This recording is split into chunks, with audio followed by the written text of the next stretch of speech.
يا أيها الذين آمنوا لا تسألوا عن أشياء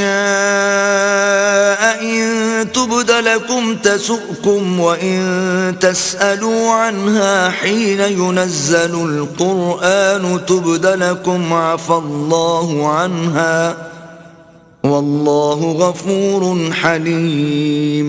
مومنو، ایسی چیزوں کے بارے میں مت سوال کرو کہ اگر ان کی حقیقتیں تم پر ظاہر کر دی جائیں تو تمہیں بری لگیں، اور اگر قرآن کے نازل ہونے کے ایام میں ایسی باتیں پوچھو گے تو تم پر ظاہر بھی کر دی جائیں گی۔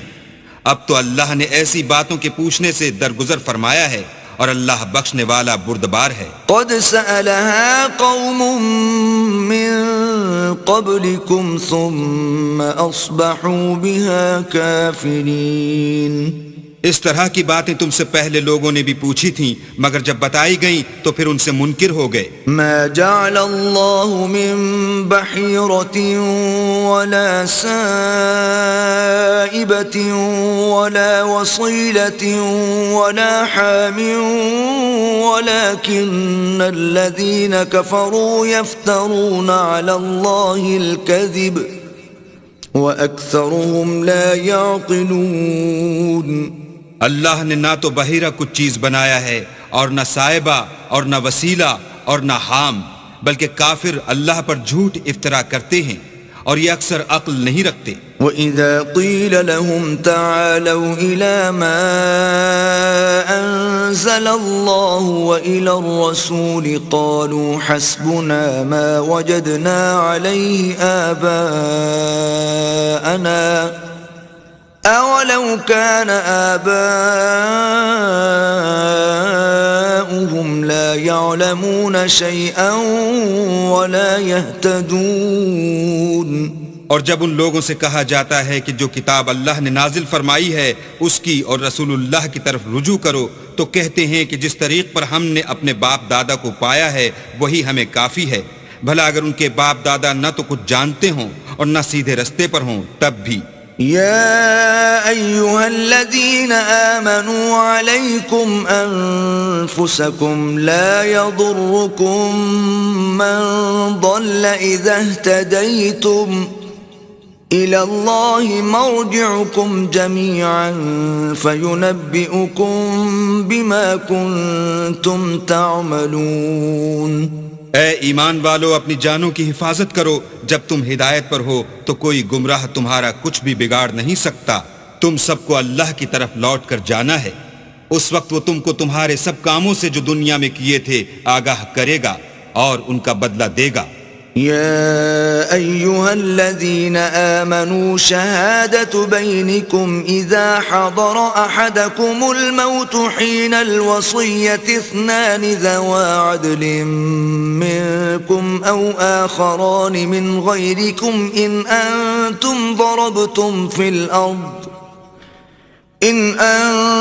ضربتم في الأرض فأصابتكم مصيبة الموت تحبسونهما من بعد الصلاة فيقسمان بالله إن ارتبتم لا نشتري به ثمنا ولو كان ذا قربى ولا نكتم شهادة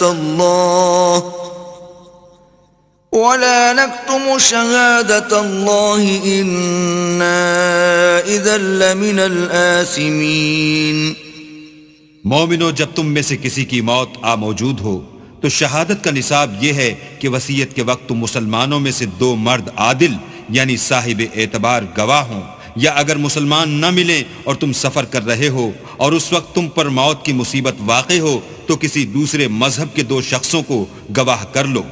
اگر تم کو ان گواہوں کی نسبت کچھ شک ہو تو ان کو عصر کی نماز کے بعد کھڑا کرو اور دونوں اللہ کی قسمیں کھائیں کہ ہم شہادت کا کچھ عوض نہیں لیں گے، گو ہمارا رشتہ دار ہی ہو، اور نہ ہم اللہ کی شہادت کو چھپائیں گے، اگر ایسا کریں گے تو گناہ گار ہوں گے۔ فَإِنْ عُثِرَ عَلَىٰ أَنَّهُمَا اسْتَحَقَّا إِثْمًا فَآخَرَانِ يَقُومَانِ مَقَامَهُمَا مِنَ الَّذِينَ اسْتَحَقَّ عَلَيْهِمُ الْأَوْلَيَانِ